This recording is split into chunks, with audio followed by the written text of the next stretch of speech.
اسی طرح سے روزہ ہے، اسی طرح سے قرآن ہے، قرآن کو پورا مکمل پڑھنا ہے، پورا قرآن کو، یہی نہیں کہ اس میں سے کچھ کچھ صورتیں بس پڑھ لی ہیں اور سب ہو گیا، قرآن کو کبھی ہاتھ ہی نہیں لگایا، نہیں۔ یا ایھا الذین آمنوا لا تقدموا بین ید اللہ ورسولہ،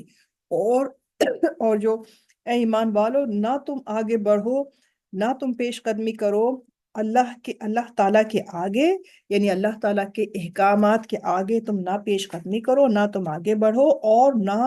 اور رسول صلی اللہ علیہ وآلہ وسلم کے بھی احکامات اور ان کے جو احکامات سے بھی آگے مت بڑھو، یعنی واو جو ہے یہ بیچ میں کنجنکشن ہے کہ اللہ اور اس کے رسول کے آگے مت بڑھو، ان کے احکامات سے آگے مت بڑھو، انہوں نے جو کہہ دیا تو کہہ دیا۔ ان اللہ سمیع علیم، بے شک اللہ تعالیٰ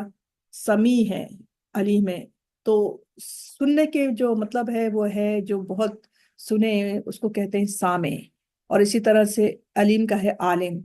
عالم اور سامع۔ لیکن اللہ تعالیٰ کے لیے یہ چیز استعمال نہیں ہوتی ہے، اللہ تعالیٰ کے لیے استعمال ہوتی ہے بہت زیادہ مبالغے کے اندر، ایگزیجوریٹ کر کے، تو بولتے ہیں ان اللہ، بے شک اللہ تعالیٰ بہت خوب سننے والا ہے اور بہت خوب علم رکھنے والا ہے۔ اور یوں بھی کہہ سکتے ہیں کہ سب کچھ اللہ تعالیٰ بے شک سب کچھ سننے والا ہے اور سب کچھ علم رکھنے والا ہے۔ تو یہ آیت نمبر پہلی ہو گئی ہے، اس میں بھی کافی لمبی تفسیر ہے، تو پہلے ورڈ میننگز کر کے پھر ہم انشاءاللہ آگے جاتے ہیں۔ تو ہم آج شروع کی 5 آیات کو ہی پڑھیں گے انشاءاللہ۔ اب یہاں پر بتایا جا رہا ہے پھر وہی مومنوں کے ساتھ، یا ایھا الذین آمنو، اے وہ لوگوں جو ایمان لائے ہو، لا ترفعوا تا تم، را فا اور عین، رفعت، رفع اونچا بلند کرنا، اے واو الف جو آ گیا وہ جمع کے لیے، کہ اے وہ لوگوں جو ایمان لائے ہو، اے ایمان والو، نہ لا ترفعوا کہ نہ تم بلند کرو، کیا؟ اسواتکم، اسوات جمع ہے صوت کی، صوت کہتے ہیں آواز کو، کہ تم اپنی آوازوں کو بلند مت کرو، اسواتکم ترفعوا، یا ایھا الذین آمنوا، اے وہ لوگوں جو ایمان لائے ہو، لا ترفعوا نہ تم بلند کرو، اسواتکم اپنی آوازوں کو، فوق اوپر، صوت النبی جی، نبی صلی اللہ علیہ وآلہ وسلم کی آواز کے اوپر اپنی آوازوں کو تم بلند مت کرو، ولا اور نہیں، تجہر اور نہ تم آواز بلند کرو، ولا تجہروا لہو، اس کے لیے، بالقولی، جب تم آپس میں بات چیت کر رہے ہو، بات کرنے میں جیسے کنورسیشن ہوتا ہے، تو تم نہیں اپنی آواز کو بلند مت کرو نبی کی آواز سے، کجہری، کاف زبر کا مانند، جہری بلند کرنا، کجہری کہ جیسے کہ تم آواز بلند کرتے ہو، بعدکم بعض کم تم میں سے، کہ جیسے کہ تم میں سے جو بعض ہیں ان کا، لبعض بعض کے لیے، تم میں سے بعض کے لیے جس طرح سے بات کرتے ہو اونچی آواز میں، تو تم نبی سے بات کرنے کو یہ مت سمجھنا کہ جیسے کہ تم آپس میں ایک دوسرے سے بات کرتے ہو تو تم ان سے بات کر لو، کہ ایسا نہ ہو کہ یعنی تم بے علمی کے اندر تم اس طرح سے کرتے چلے جاؤ، پتہ چلا کہ تمہاری تمام چیزیں جو ہے وہ انتہبتا، یہ کہ کہیں ایسا نہ ہو کہ تہبتا ہبتا ہو جائے، ہبتا یعنی کہ بالکل برباد ہو جائے، ختم ہو جائے، انتہبتا کہ کہیں ختم نہ ہو جائیں، اعمالکم تمہارے اعمال برباد نہ ہو جائیں، وانتم لا تشعرون اور یہ کہ تم کو اس کا شعور بھی نہ ہو، اور انتم ہو تم، لا نہیں، تشعرون شعور رکھنا، شعور سے بنا ہے تشعرون، کہ تمہیں اس کا شعور بھی نہ ہو، تمہیں اس کی بھنک بھی نہ پہنچے، تمہیں اس کا علم تک نہ ہو کہ تم کیا کیا گناہ کر بیٹھے، کہ تم نبی کی آواز سے تم اپنی آواز کو تم نے بلند کر لیا۔ اس میں بھی ہم انشاءاللہ اس کی تفسیر میں ہم دیکھتے ہیں، آگے چلیں گے انشاءاللہ۔ تو یہاں پر فی الحال ہم نے دیکھا کہ کون سے اس میں احکامات آئے ہیں ہمارے لیے۔ سب سے پہلا احکام تو یہ ہے کہ اللہ اور اس کے رسول کی آگے پیش قدمی نہیں کرنی ہے، اور اللہ کے احکامات، اللہ اور رسول کے احکامات کی پیروی کرنی ہے، اور دوسرے یہ کہ واتقوا واہ اور اتقو اتقو، ہم اس کو حمزۃ الوصل کے نیچے کسرہ لگا کے پڑھ لیں گے، اگر الگ سے پڑھنا ہوگا تو پڑھیں گے اتقو، اگر ملا کے تو واتقو، اور جو واتقو کے بعد جو حمزۃ الوصل ہے وہ بھی ہم نہیں پڑھیں گے، اگر ہم ملا کے پڑھیں گے تو ہم پڑھیں گے واتقوا اللہ، تو وا اور اتقو، تو دوسرا کیا حکم دیا جا رہا ہے کہ اللہ کا تقوی اختیار کرو، یعنی کہ اللہ سے ڈرو، یعنی اللہ کے احکامات جو ہے وہ مکمل کرو اور پورے کرو، جو کہہ دیا تو کہا مان لیا، اور اس میں اپنی چون چرا مت کرو اور اپنی طرف سے کوئی چیز مت لگاؤ اور اس سے ڈرو۔ ان اللہ سمیع علیم، کہ بے شک اللہ رب العزت جو ہے وہ سب کچھ سننے والے اور سب کچھ علم رکھنے والے ہیں۔ اب یہ دو باتیں ہو گئی، دو احکامات ہوئے، اس کے بعد کی جو احکامات وہ دوسری آیت میں آ رہے ہیں کہ تم اپنی آوازوں کو بلند مت کرو نبی کی آواز کے اوپر، اور جب تم بات کر رہے ہو تو نہ ہی تم اتنی اونچی آواز میں بات کرو کی کوشش کرو، اور جیسے کہ تم آپس میں بات کرتے ہو تو وہ آواز کا بھی اس میں بتایا ہے۔ اس کے بعد ہم دیکھیں گے ان الذین، بے شک وہ لوگ، یغضون، اس کو پست کرتے ہیں، یعنی بے شک وہ لوگ جو کہ پست رکھتے ہیں یا نیچے رکھتے ہیں، اصواتہم، ان کی اپنی جو آوازیں ہیں، اپنی آوازوں کو وہ پست رکھتے ہیں، کم رکھتے ہیں اور دبا کر بات کرتے ہیں، عند رسول اللہ، اللہ کے رسول کے پاس، اولئک، یہاں ان کو بتایا جا رہا ہے، ان کی خوبی بتائی جا رہی ہے کہ یہی وہ لوگ ہیں، اولئک الذین، یہی وہ لوگ ہیں جو، اگر ہم الگ سے پڑھیں گے اس ورڈ کو تو امتحن اللہ، امتحان، تو امتحان بھی اسی چیز سے ہے، یعنی ان کو چن لیا گیا ہے۔ تو امتحان میں کیا ہوتا ہے کہ امتحان میں بھی تو چناؤ ہوتا ہے نا، کہ بھئی یہ پاس ہوگا کہ نہیں پاس ہوگا، تو یہ اس کو چنا جاتا ہے۔ تو اللہ تعالیٰ نے فرمایا کہ بے شک وہ لوگ کہ جنہوں نے کہ جو پست رکھتے ہیں اپنی آوازوں کو رسول صلی اللہ علیہ وآلہ وسلم کے آگے پاس، تو یہی وہ لوگ ہیں کہ جن کو کہ اللہ تعالیٰ نے ان کو جانچ لیا ہے، یا ان کو منتخب کر لیا ہے، یا ان کو چن لیا ہے، قلوبہم، جن کے دلوں کو، ان کے دلوں کو اللہ تعالیٰ نے چن لیا ہے، جانچ کر لیا ہے، کس کے لیے؟ للتقوی، تقوی کے لیے، پرہیزگاری کے لیے، لہم، لی، انہی کے لیے جو ہے وہ کیا ہے؟ مغفرت ہے، وہ اجر عظیم، اور ان کے لیے جو ہے وہ اجر عظیم ہے۔ ان الذین، بے شک وہ لوگ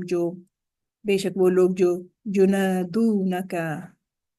یا زبیا وہ، اور اس میں ہے نون، اس میں ندا کسے کہتے ہیں؟ آواز کو، تو کاف زبر کا کی ضمیر لگی ہے آپ صلی اللہ علیہ وآلہ وسلم کی طرف، تو کہا جا رہا ہے کہ بے شک وہ لوگ جو ینادونک، جو پکارتے ہیں آپ کو، جو صدا دیتے ہیں آپ کو، جو آواز دیتے ہیں آپ کو، میوں ورائی الحجرات، من سے، ورا کہتے ہیں باہر سے، الحجرات کمرے، جو بتایا تھا بھی حجرہ، تو حجرہ کی جمع ہے حجرات، یہ ورڈ آ گیا جو کہ سورہ حجرات کا جو ٹائٹل ہے، جو نام ہے، اس کے بیس کے اوپر وہ نام بنا ہے اس کا، تو یہ ورڈ بھی اس میں آیت میں آ گیا، آیت نمبر 4 میں،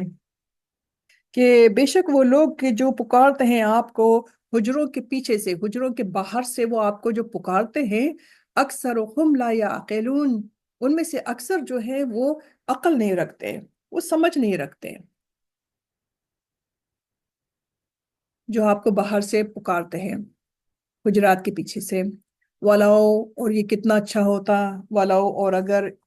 بتایا جا رہا ہے کہ اگر ایسا ہوتا تو انہم، بے شک وہ، صبرو، اگر کتنا اچھا ہوتا کہ اگر وہ باہر، جیسے صبرو سواد بارہ، اگر وہ باہر صبر کر لیتے، حتیٰ یہاں تک کہ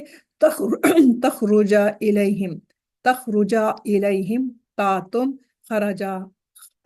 باہر نکلنا، ایگزٹ کرنا، باہر نکلتے، حتیٰ یہاں تک کہ آپ باہر نکلتے، الیہم، ان کی طرف، لکانا، لام زبر لا، البتہ، کانا، تو البتہ ہوتا، خیرن لہم، بہتر ہوتا، لہم، ان کے لیے، واللہ غفور الرحیم، اور اللہ رب العزت جو ہے وہ بخشنے والا ہے اور رحم کرنے والا ہے۔ اور یہی جو وفد ہے، یہ پھر ایمان لے آئے تھے، ہم آیت نمبر 5 پر یہاں پر رکیں گے اور پھر واپس ادھر جا کے ہم ان کی تھوڑی سی کوشش کرتے ہیں ان کی اس آم، جو شان نزول ہے اس کا اور جو ان آیات کے پیچھے جو بات ہے ان کو ہم ڈسکس کرنے کی کوشش کرتے ہیں۔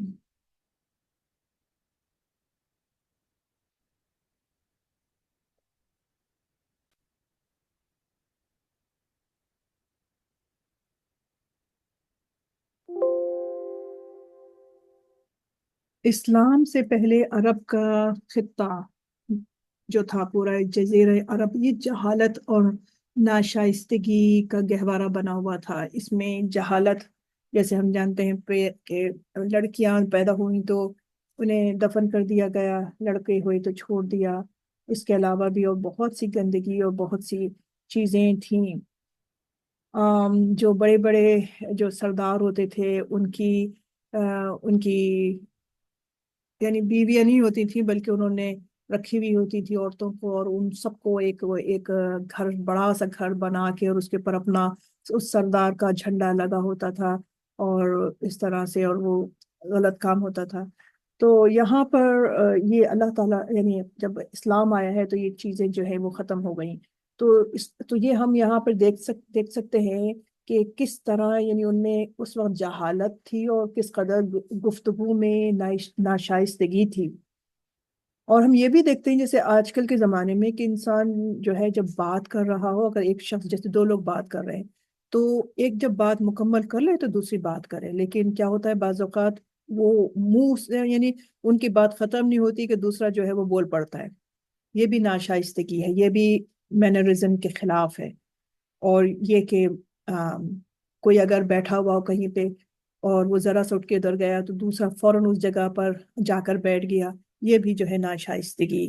کے خلاف ہے، یعنی یہ نہیں ہونا چاہیے۔ اور یہ کہ آپ مسجد میں گئے ہیں اور نماز شروع ہونے والی ہے یا ذکر شروع ہونے والا ہے اور آپ دیر سے آئے ہیں اور آپ پھلانگتے ہوئے ایک دم آگے جا کے بیٹھ گئے اس لیے کہ آپ کے فرینڈس وہاں بیٹھی ہوئی ہیں، یہ بھی ناشائستگی کے خلاف ہے۔ تو اس طرح سے اور بہت سے جیسے دو چار جیسے گفتگو میں ہم لوگ دو چار کھڑے باتیں کر رہے ہیں اور باتیں ہو رہی ہیں تو کوئی شخص آ گیا، دوسرا بھی آ گئی، خاتون آ گئی اور انہوں نے ان میں سے کسی کو پہچان لیا اور ان سے باتیں کرنے لگی، تو وہ ذرا ان کو پوز کرنے کی ضرورت ہے، پھر ایکسکیوز می کر کے اور اس طرح سے کر کے، لیکن یوں نہیں کہ ایک دم سے جب لوگ بات کر رہے ہیں آپ اس میں آ کے انٹرپٹ کر دیں، تیسرا کوئی شخص آ کر انٹرپٹ کر دے، تو یہ بھی جو چیزیں ہیں یہ مینرزم کے خلاف ہے۔ تو ہم یہاں پہ دیکھ رہے ہیں کہ اسلام کا یہ پری اسلامک پیریڈ تھا، تو اس میں عرب کا کیا عمل دخل تھا؟ عرب جو تھا اس وقت ان کا وہ خطہ جہالت اور ناشائستگی کا گہوارہ بنا ہوا تھا، اور مکہ جیسی جو ایک سینٹرل پلیس تھی جہاں پر کہ تجارت وغیرہ ہوا کرتی تھی اور ڈفرینٹ لوگ جگہوں سے لوگ تجارتی یعنی تجارت کا مرکز تھا، سینٹر تھا یہ تجارت کرنے کا، بزنس پوائنٹ آف ویو سے اگر دیکھیں تو وہاں پر کیا ہوا کہ مکہ جیسے مرکزی شہر میں گنتی کے چند آدمیوں کے سوا ساری آبادی جو تھی وہ معمولی پڑھے لکھے یعنی وہ چند آدمیوں کے علاوہ اکثر لوگ جو تھے وہ ناخواندہ تھے، یعنی پڑھے لکھے نہیں تھے وہ، اور جو تہذیب اور معاشرت کے آداب سے یہ لوگ بالکل بھی آشنا نہیں تھے، نہ ان کو تہذیب تھی نہ ان کو کوئی یعنی کہ سوشل لائف میں کون سے ایٹیکیٹس ہوتے ہیں وہ اس سے نہ بلد تھے۔ اور صحرا نشین جو بدو تھے، جو صحرا میں رہتے تھے، صحرا نشین بدو جو تھے یعنی جو گاؤں کے لوگ تھے، وہ تو اس سے بھی زیادہ آگے نکلے ہوئے تھے، یعنی وہ تو بالکل ہی ناخواندہ تھے۔ تو اس آیت کریمہ میں آداب سکھائے جا رہے ہیں کہ بارگاہ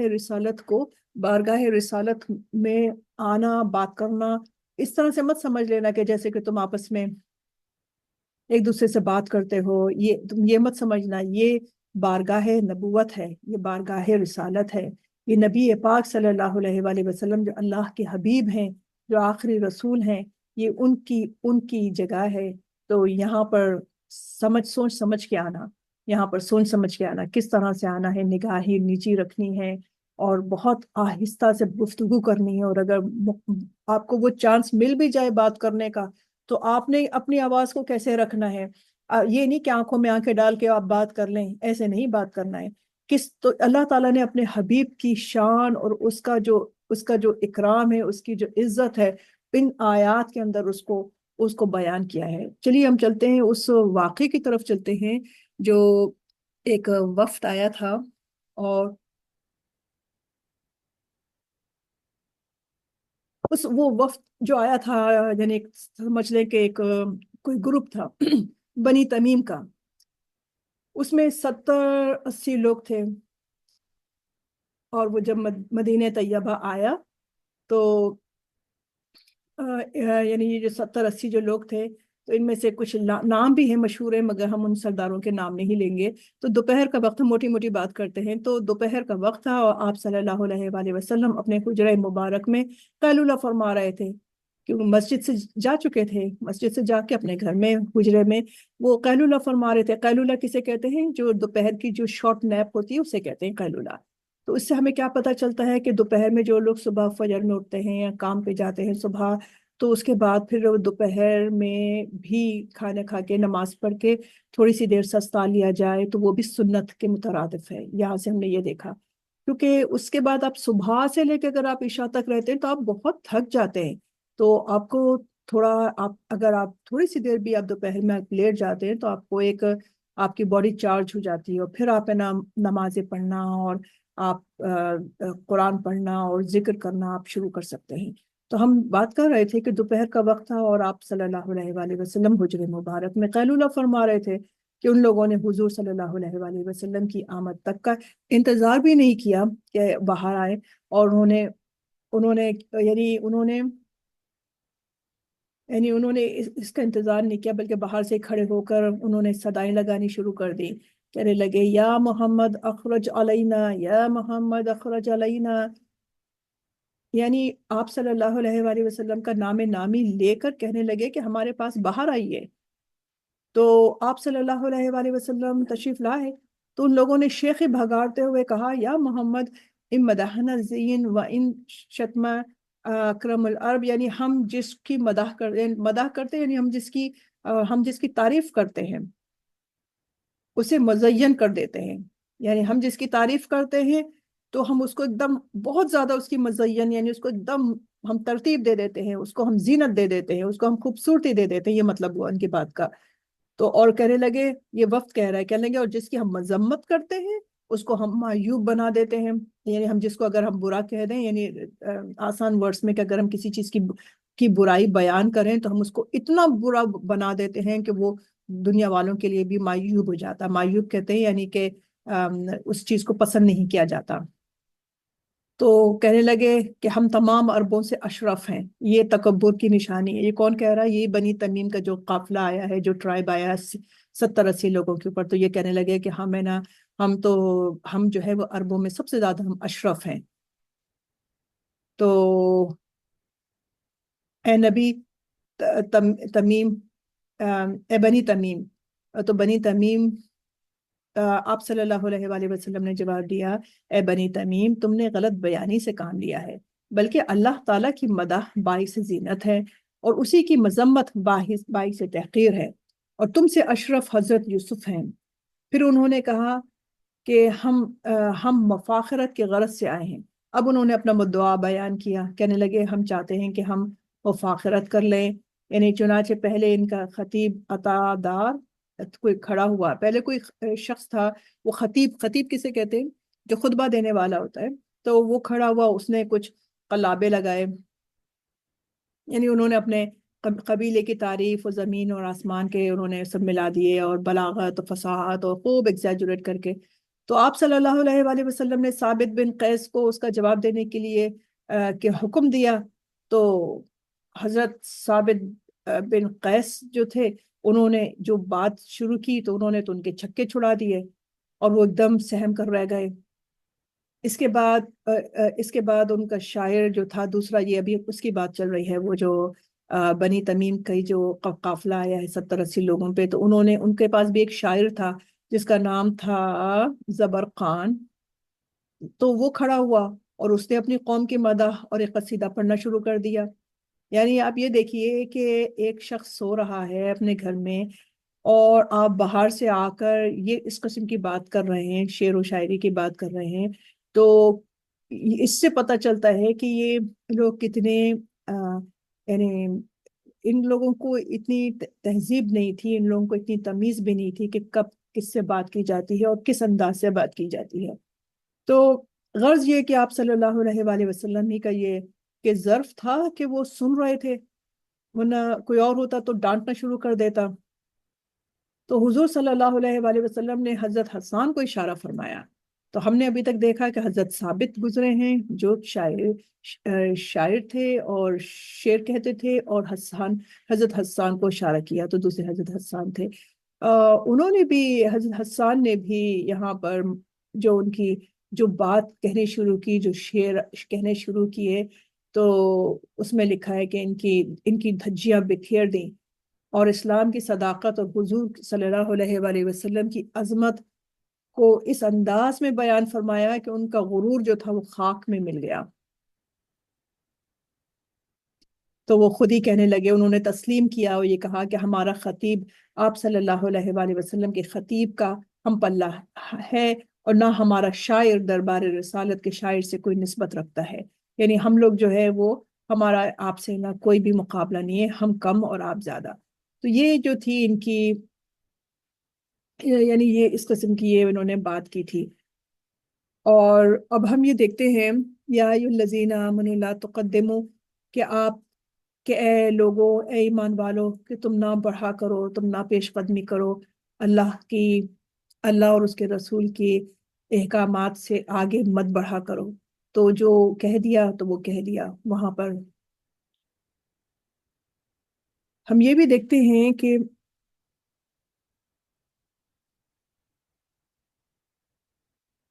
اس آیت طیبہ میں بارگاہ رسالت کے آداب کی تعلیم دی جا رہی ہے کہ کس طریقے سے آپ اور کس طرح سے آپس میں بات کرو.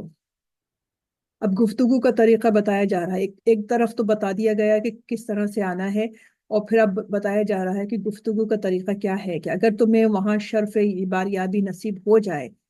اگر تمہیں ہم کلامی کی سعادت تمہیں مل جائے کہ تم نبی پاک صلی اللہ علیہ وآلہ وسلم سے بات کر سکتے ہو، تو پھر تمہیں کیا کرنا ہے؟ تو تم یہ خیال رہے کہ تمہاری آواز میرے محبوب کی آواز سے بلند نہ ہونے پائے. جب تم حاضر ہو تو ادب اور احترام کی تصویر بن کر کھڑے ہو، حاضری دو. اور اگر اس سلسلے میں تم نے ذرا سی بھی غفلت برتی اور بے پرواہی کی، کام لیا تم نے اگر بے پرواہی کا، تو سارے اعمال حسنہ، ہجرت، تمہاری جہاد، تمہاری عبادات، تمہارا تہجد، سب کے سب جو ہے وہ اکارت ہو جائیں گے، ختم ہو جائیں گے. جب یہ آیت نازل ہوئی تو حضرت فاروق اعظم رضی اللہ تعالیٰ عنہ نے آہستہ آہستہ کلام کرنے کو اپنا معمول بنا لیا. حضرت صدیق اکبر رضی اللہ تعالیٰ عنہ نے عرض کی، یا رسول اللہ صلی اللہ علیہ وآلہ وسلم، مجھے اس ذات کی قسم جس نے آپ پر یہ قرآن نازل فرمایا کہ میں تمام زندگی حضور سے آہستہ آہستہ بات کروں گا. جب کوئی وفد حضور سے ملاقات کے لیے مدینہ طیبہ پہنچتا تو حضرت صدیق اکبر ان کی طرف ایک خاص آدمی بھیجتے جو انہیں حاضری کے آداب بتاتا اور ہر طرح ادب اور احترام ملحوظ رکھنے کی تلقین کرتا کہ کس طرح سے اندر جانا ہے. یعنی وہ شخص جو آیا اس کو تو نہیں پتا، تو اس کو بتایا جاتا ہے، اسے سکھا دیا جاتا ہے کہ تمہیں یہاں پر بارگاہ نبوت میں تمہیں کس طریقے سے آنا ہے. اب ہم اپنے آپ کو دیکھتے ہیں کہ جب ہم حج اور عمرہ کرنے جاتے ہیں، مسجد نبوی جاتے ہیں، تو ہم فوراً سیلفی بنانے شروع کر دیتے ہیں. ہم لوگ یعنی اور ہنگامہ کرتے ہوئے، لڑتے بھیڑتے ہوئے اور شور کرتے ہوئے. تو حالانکہ دیکھیے قرآن کیا کہہ رہا ہے کہ ہمیں کس طرح سے بارگاہ نبوت، کیونکہ آپ بی بی عائشہ کا جو حجرہ ہے، آپ صلی اللہ علیہ وآلہ وسلم وہاں پر آرام پذیر ہیں، آپ وہاں پر سو رہے ہیں، تو ہمیں کس طرح سے وہاں پہ جانے کی ضرورت ہے؟ یہ ہم کو دیکھنے اب پھر کوئی اگر جانتا ہی نہیں ہو، جس نے کہ پڑھا نہیں ہو، جس نے کہ تفسیر نہیں جانی ہو، جس نے کہ صرف ان کا ورڈ میننگز کر لیا ہو، تو ظاہر ہے وہ نہیں جانتا ہے، تو پھر اس کو کیا کرنا چاہیے؟ اسے کتابیں کھول کے پڑھنا چاہیے، یا اسے وہ علم حاصل کرنا چاہیے۔ تو صحابہ کرام جو پہلے ہی بہت ہی احترام اور ادب کے ساتھ رہتے تھے، اس آیت کے نزول کے بعد مزید محتاط ہو گئے۔ تو ایک واقعہ پڑھتے ہیں، اس میں ایک واقعہ آیا ہے، اور وہ میں جن صحابی کی بات کرنے لگی ہوں، تو وہ صحابی، ان صحابی کو اللہ کے رسول صلی اللہ علیہ وآلہ وسلم نے ان کو جب ان کو شہادت کا جب انہیں نیوز سنائی، تو انہوں نے، وہ صحابی بہت خوش ہوئے، اور پھر وہی صحابی جو تھے وہ پھر کیا نام ہے، جو جب جنگ ہوتی ہے یہ مسلمہ کذاب کے ساتھ، تو اس کے اندر وہ پھر شہید ہو جاتے ہیں۔ تو ہم ان کا واقعہ پڑھتے ہیں کہ آپ صلی اللہ علیہ وآلہ وسلم نے جب نہیں دیکھا، ایک صحابی تھے، ان کا نام تھا ثابت، ان کا نام تھا ثابت، تو وہ جب انہوں نے نہیں دیکھا ان کو، تو دریافت کیا، کیونکہ انہوں نے اپنے آپ کو اپنے گھر کے اندر انہوں نے بند کر لیا تھا، اور روتے رہتے تھے کہ ان کی آواز جو تھی نا، اصل میں ان کی آواز جو تھی نا، قدرتی طور پر وہ بلند تھی، تو وہ روتے رہتے تھے۔ کس بات پر؟ انہیں ڈر تھا کہ ان کی آواز کی وجہ سے یہ آیت جو نازل ہوئی ہے، یہ ان کی وجہ سے نازل ہوئی ہے، کیونکہ ان کی آواز جو ہے وہ بہت بلند ہے۔ تو جب وہ کافی دن باہر نہیں آئے، تو آپ صلی اللہ علیہ وآلہ وسلم نے ان کے بارے میں دریافت کیا اور بلا بھیجا کہ کہاں ہیں، تو کہا کہ وہ اپنے گھر میں ہیں، کہا انہیں بلا کے لاؤ۔ جب انہیں بلا کے لایا گئے، تو پوچھا کہ کیا وجہ ہے اے ثابت، تم کو نہیں دیکھا؟ دریافت کیا، عرض کیا گیا کہ انہیں تو، ہاں، انہیں تو یہ والی بات میں نے بتا دی کہ انہیں تو دن رات رونے سے ہی شغف ہے، رونے سے ہی کام ہے، وہ روتے رہتے ہیں دروازہ بند کر کے۔ تو آپ صلی اللہ علیہ وآلہ وسلم نے وجہ پوچھی، تو کہنے لگے، کہا کہ عرض کیا یا رسول اللہ صلی اللہ علیہ وآلہ وسلم، کہنے لگے میری آواز اونچی ہے، مجھے اندیشہ ہے کہ یہ آیت میرے حق میں نازل ہوئی ہے، تو میری تو عمر بھر کی کمائی غارت ہو گئی۔ تو آپ صلی اللہ علیہ وآلہ وسلم نے تسلی دیتے ہوئے تسلی دی، اور پھر یہ کہا، یہ ان کو یہ خبر سنائی، یہ مژدہ جاں فضا سنایا۔ مژدہ کہتے ہیں ایک خبر کو۔ یہ کہنے لگے، آپ نے فرمایا کہ کیا تم اس بات پر راضی نہیں، کیا تم اس بات پر راضی نہیں کہ تم قابل تعریف زندگی بسر کرو، اور شہید قتل کیے جاؤ، اور جنت میں داخل ہو جاؤ؟ تو عرض کیا، ردی تو اپنے رب کریم کی اس نوازش پر میں راضی ہوں، یہ بندہ راضی ہے۔ ردی تو یعنی تاپش تو میں، اور میں راضی ہوں، اے حبیب صلی اللہ علیہ وآلہ وسلم، میں اس بات پر راضی ہوں کہ میرا رب جو ہے وہ اس نے مجھ پر یہ جو نوازش کی ہے، میں اس بات کے اوپر راضی ہوں کہ میں شہید ہوں اور میں جنت میں داخل ہو جاؤں۔ تو پھر کہتے ہیں کہ علامہ ابن قیم اس حدیث کو لکھنے کے بعد فرماتے ہیں کہ جب مسلمہ کذاب کے خلاف یمامہ کے مقام پر گھمسان کا رن پڑا، تو مسلمانوں کے قدم ڈگمگانے لگے۔ تو اب یہاں پر کون ہے مسلمہ؟ جو ہم نے ابھی پچھلی سورہ فتح میں ہم نے دیکھا تھا کہ یہ وہی اولی باسن شدید کے اندر آ رہے تھے، اور یہ زبردست ایسی جنگ تھی کہ یہ جس کے اندر گھمسان کی لڑائی سمجھتے ہیں، جس میں کہ دونوں طرف کی جو فوجیں تھیں، ان کی طرف کے 60,000 تھے، تو دونوں قومیں، دونوں پارٹیز جو تھیں وہ گتھم گتھا ہو گئی تھی، اور وہ لڑ رہی تھی، اور اس طرف کے جو لوگ تھے، ان لوگوں نے اپنے چہروں کے اوپر، اپنے سروں کے اوپر انہوں نے یہ ہیلمٹس کہتے ہیں نا، جو اپنے سروں کے اوپر انہوں نے یہ پہنے ہوئے تھے۔ جیسے ہم کروسیڈرز کو بھی اگر آپ دیکھیں گے، تو وہ اس زمانے میں کروسیڈرز جو تھے وہ بھی اپنے سروں کے اوپر وہ ایک ہیلمٹ ٹائپ کی چیز پہنتے تھے اپنے سر کو وہ سیو کرنے کے لیے۔ تو اب یہاں پر دیکھتے ہیں کہ مسلمہ جو تھا، جس نے نبوت کا دعویٰ کیا تھا، تو اس کے خلاف اس جنگ کے اندر ان کو جانے کا اللہ تعالیٰ نے ان کو موقع دیا اور شہید ہونے کا۔ تو کس طرح سے ہوتا ہے؟ تو اب یہ وہاں پہنچے، جب ان کو بلایا گیا، تو اب یہ کس کا زمانہ ہے؟ یہ اب حضرت ابو بکر صدیق رضی اللہ تعالیٰ عنہ کا زمانہ ہے یہ، اور اس لیے کہ یہ 9 ہجری میں، یہ 9 ہجری ہے، اور آپ صلی اللہ علیہ وآلہ وسلم 10 سال مدینہ منورہ میں آپ کے 10 ایئرس گزرے ہیں، اور کل عمر آپ کی 63، 13 وہاں پہ مکے میں اور 10 یہاں پر، یہ نبوت کی بات ہو رہی ہے، یہ 9 ہجری چل رہی ہے اس وقت جب یہ سورت جو ہے، یہ سورت جو ہے یہ سورہ حجرات نازل ہوئی ہے۔ تو آپ صلی اللہ علیہ وآلہ وسلم کی جو وفات ہے وہ اگلے سال ہوگی، یعنی کہ 10 میں، اور اس کے بعد پھر جب جو دوسرا سال شروع ہوگا، یعنی کہ 11واں سال، 11ویں ہجری، تب اب حضرت ابوبکر صدیق رضی اللہ تعالیٰ عنہ کی زندگی کے اندر جو 2 سال ہے، اس لائف کے اندر یہ جو ہے مسلمہ کذاب کے ساتھ جو ہے یہ جنگ لڑی جائے گی۔ تو اس وقت یہ صحابی جو ہے حضرت ثابت، یہ اس میں جائیں گے اور اس میں وہ شہید ہوں گے۔ تو اس طرح سے بتایا جا رہا ہے۔ تو اللہ تعالیٰ نے پہلے ہی تمام چیزیں اپنے نبی صلی اللہ علیہ وآلہ وسلم کو بتا دی ہے، کہ جو کہ ابھی ہوئی تک نہیں ہے۔ تو پھر یہاں پر کیا ہوتا ہے کہ اچھا، تو وہاں لڑائی ہوتی ہے، گھمسان کا رنگ پڑتا ہے۔ تو اب یہ لوگ کہتے ہیں، حضرت 2 صحابی تھے، ان کو بھیجا گیا تھا، ایک حضرت ثابت رضی اللہ تعالیٰ عنہ اور ایک حضرت سالم تھے۔ تو دونوں جو ہیں وہ جاتے ہیں، تو آپس میں انہوں نے کہنے لگے کہ جب عہد رسالت میں، یعنی آپ صلی اللہ علیہ وآلہ وسلم کے زمانے میں، جب ہم لوگ کفار سے جب لڑائی کیا کرتے تھے تو اس طرح تو نہیں لڑتے تھے۔ تو انہوں نے کہا کہ یہ تو یعنی آمنے سامنے اس طرح سے لڑائی لڑ رہے ہیں۔ تو انہوں نے کہا کہ دونوں نے اپنے لیے انہوں نے گڑھے کھود لیے، گڑھے کھود کر اس میں جم کر دشمن پر تیروں کی بوچھار شروع کر دی۔ تو وہ ایک تو انہوں نے یعنی اپنا پہلے اپنی ایک جگہ بنا لی، سیف جگہ بنا لی، کہ پہلے ہم تو جگہ پہ سیف ہو جائے۔ اس کے بعد پھر انہوں نے وہاں سے تیر برسائے،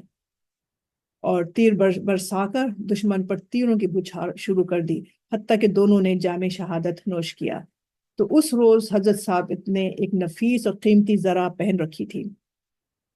زرہ کسے کہتے ہیں؟ جو شیلڈ جسے ہے نا، ایک بہت ہی قیمتی اور نفیس تھی وہ، تو حضرت ثابت نے اس کو پہن رکھا تھا۔ تو ایک شخص آپ کی لاش کے پاس سے گزرا تو اس نے وہ زرہ اتار لی اور جا کر چھپا دی۔ اسی شب حضرت ثابت رضی اللہ تعالیٰ عنہ نے ایک شخص کو خواب میں فرمایا کہ میں تمہیں ایک وصیت کرتا ہوں، خبردار یہ خیال نہ کرنا کہ یہ محض خواب ہے، اس کی کوئی اہمیت نہیں، یہ مت سمجھنا۔ سنو، میں کل جب مقتول ہوا، یعنی کل جب ان لوگوں نے مجھے مارا اور مجھے قتل کیا گیا اور میں شہید ہوا، تو کیا ہوا کہ ایک آدمی میرے پاس سے گزرا اور میری ذرا اس نے اتار لی۔ اس کی رہائش گاہ جو ہے، اس کی ریسیڈنس جو ہے، یعنی اس کا جو رہنا ہے، وہ آخری کنارے پر ہے۔ اس کی نشانی یہ ہے کہ اس کے خیمے کے نزدیک ایک گھوڑا چر رہا ہے، اور جس کے پاؤں میں ایک لمبی رسی بندھی ہے۔ اس شخص نے میری ذرا پر ایک دیگچہ الٹا کر رکھ دیا ہے، اس کے اوپر اونٹ کا کجاوا ہے۔ تم صبح حضرت خالد رضی اللہ تعالیٰ عنہ کے پاس جاؤ اور انہیں کہو کہ میری ذرا اس شخص سے لے لیں۔ دوسری بات یہ ہے کہ جب تم مدینہ طیبہ پہنچو تو حضرت صدیق اکبر رضی اللہ تعالیٰ عنہ کی خدمت میں حاضر ہو کر عرض کرنا کہ ثابت پر اتنا قرضہ ہے کہ وہ ادا کریں۔ تو کیا بات ہو رہی ہے کہ حضرت خالد بن ولید جو ہے، جو اس وقت یہاں پر، اور یہ اس کے اندر جو مسلمہ کے ساتھ جو جنگ ہوئی تھی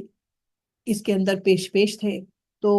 حضرت ثابت فرما رہے ہیں خواب میں اس شخص سے کہ تم ان کے پاس جاؤ اور ان سے کہنا کہ ان سے میری ذرا لے لیں۔ اور پھر وہ یہ بھی کہہ رہے ہیں حضرت ثابت خواب میں اس شخص سے کہ حضرت ابوبکر صدیق رضی اللہ تعالیٰ عنہ کے پاس جا کر ان سے کہنا کہ میرے اوپر قرضہ تھا، یعنی حضرت صدیق اکبر رضی اللہ تعالیٰ عنہ کی خدمت میں حاضر ہو کر ان سے کہنا کہ میرے اوپر ثابت پر اتنا قرضہ ہے، وہ ادا کر دیں اور میرے فلاں فلاں غلام کو آزاد کر دیں۔ تو ان کے غلاموں کو آزاد کر دیا جائے اور یہ کہ ان کا قرضہ ادا کر دیا جائے۔ تو جب وہ شخص بیدار ہوا تو حضرت خالد کے پاس گیا اور اپنا خواب سنایا۔ حضرت خالد نے وہ ذرا وہاں سے تلاش کر لی اور حضرت صدیق اکبر رضی اللہ تعالیٰ عنہ نے حضرت ثابت کی وصیت کو عملی جامہ پہنایا۔ تو یہ تو ان کی بات ہوئی ہے۔ اور یہاں پر یہ ہم دیکھتے ہیں کہ ایسے بھی لوگ ہیں جو کہ اپنی اس قدر فکر مند ہوتے ہیں کہ ان کے اوپر انہیں صرف اللہ کو راضی کرنا ہوتا ہے. وہ چاہتے ہیں کہ ان کی جو موٹی موٹی چیزیں ہیں، جیسے اگر ہم نے کسی کا حق ہے ہمارے اوپر آ رہا ہے تو ہم وہ دنیا ہی میں دے دیں. ہمارے اوپر کسی کی اگر کوئی چیز ہے تو ہم اپنے اپنے دامن کو پاک و صاف کر کے، اپنے ہاتھوں کو پاک و صاف کر کے ہم یہاں سے جائیں اور اللہ کے حضور جائیں، اور ہم وہاں پر کامیاب ہو جائیں اور ہم جنت میں داخل ہوں اللہ کے توسل سے. لیکن اللہ کی رضا جو ہے وہ بہت امپورٹنٹ ہے. اللہ تعالیٰ کو راضی کرنے کی وہ کس طرح سے جو شروع کی آیت میں یہ جو بات آ گئی کہ یا ایھا الذین آمنو، اے وہ لوگوں جو ایمان لائے ہو، لا تقدموا بین ید اللہ، کہ اللہ تعالیٰ کی اور اس کے ورسولہ اور اس کے رسول کے احکامات سے زیادہ کہ سے آگے تم پیش قدمی کرنے کی کوشش مت کرو. کہ جو تم سے کہا ہے وہی کرو اور احکامات کو فالو کرو. اور واتقوا اللہ، اور یہ کہ اللہ سے ڈرو. تو اللہ سے جو ڈرے گا وہ قیامت سے ڈرے گا، جو قیامت سے ڈرے گا وہ اپنی پیشی سے ڈرے گا، جو اپنی پیشی سے ڈرے گا وہ اپنی جواب دہی سے ڈرے گا، اور جو جواب دہی سے ڈرے گا وہ اپنے اس کے اعمال جو ہیں وہ خود بخود دنیا کے اندر درست ہوتے چلے جائیں گے. وہ اگر غلطی کی طرف جائے گا، گناہ کی طرف بھی جائے گا، تو اس کو فوراً اللہ کا ڈر ہو جائے گا کہ نہیں، یہ میرے رب نے پسند نہیں کیا. یہ میرا رب جو ہے، جو مجھے جو کہ سمیع علیم ہے، جو کہ سمیع علیم ہے، وہ مجھے ہے نا اس کو دیکھ رہا ہے. تو میں اس کو کیسے میں اس کو جواب دوں گا؟ تو میرا تو معاملہ خراب ہو جائے گا، اور میں تو پھر یعنی کہ پھر تو دوزخ ملے گی. اللہ نہ کرے اللہ تعالیٰ سب کو جنت الفردوس میں اعلیٰ مقام عطا فرمائے. آمین یا رب العالمین. پھر ہم یہ دیکھتے ہیں کہ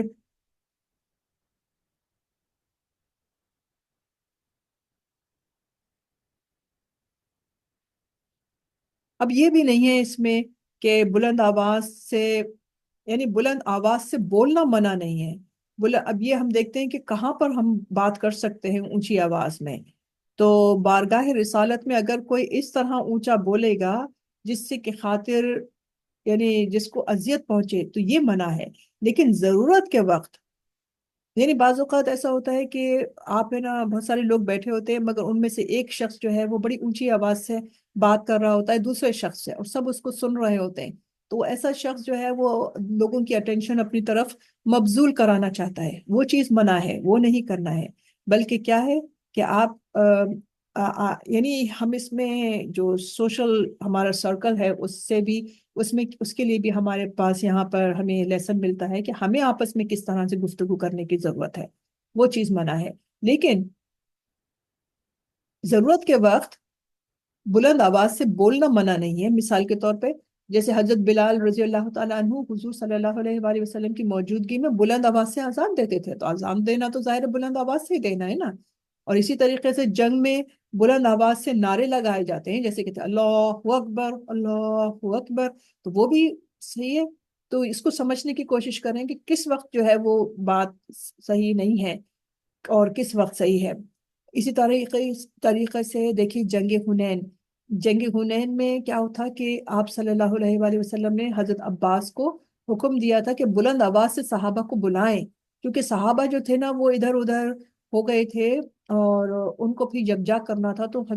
اللہ تعالیٰ نے حضرت عباس رضی اللہ تعالیٰ عنہ کو ایک بہت اونچی ان کی آواز جو تھی وہ بڑی اونچی تھی، تو انہوں نے ان کو بلند آواز سے صحابہ کو بلانے کا حکم دیا. اور حضرت حسان رضی اللہ تعالیٰ عنہ حضور کی موجودگی میں بلند آواز سے اپنے قصے سناتے تھے. تو اسی پر بلند آواز سے مل کر درود شریف بھی پڑھتے ہیں. اب یہاں پر جو ہے آیت نمبر، ہاں اسی ہم نے کون سا پڑھا ہے؟ یہ یغضون امتحان اللہ، کہ ان الذین یغضون اصواتهم عند رسولہ. اس کو ہم دیکھتے ہیں.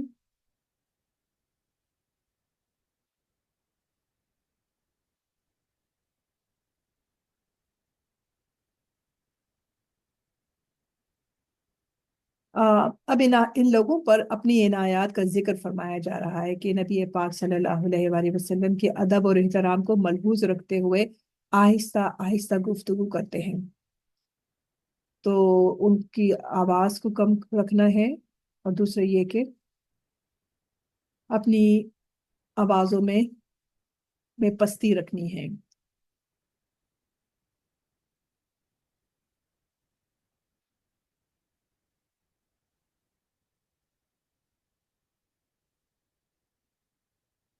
یعنی اللہ تعالیٰ فرما رہے ہیں اس میں کہ ہم نے ان کے دلوں کو تقوی اور پرہیزگاری کے لیے کشادہ اور وسیع کر دیا ہے، اور وہ تقوی کی راہ چلتے ہوئے کوئی گھٹن، یعنی انہیں کوئی گھٹن، یہاں پہ ہے نا امتحن اللہ قلوبہم للتقوی، تو ان کو ذرا بھی گھٹن محسوس نہیں ہوتی ہے، انہیں بوجھ محسوس نہیں ہوتا ہے کہ ہم یہ کیا کر رہے ہیں، بلکہ بہت خوشی خوشی اللہ کی خوشنودی کے لیے وہ لوگ یہ سب کام کرتے ہیں۔